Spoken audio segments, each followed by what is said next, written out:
IT major နဲ့ bachelor ဘွဲတစ်ခုတော့ရထားပါရဲ့ဒါပေမဲ့ဒီဘွဲတစ်ခုရဲ့နဲ့ဆိုလို့ရှိရင်ကုမ္ပဏီကြီးရဲ့မှာလည်းအလုံးမရနိုင်ဘူးအခုလက်ရှိကုမ္ပဏီမှာလည်းယာရုတိုးဘွားလမ်းမမြင်ဘူးဘာဆက်လို့မှမသိတော့ပါဘူး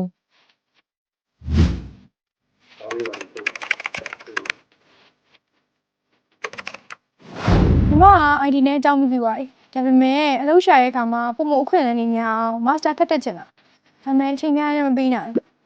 အားရှာလာမှာပဲနီးနီးငါနဲ့အဆင့်ကြီးရဲ့ဘွဲတစ်ခုကိုလိုချင်တာကိုတီရမရနိုင်သေးပါဘူး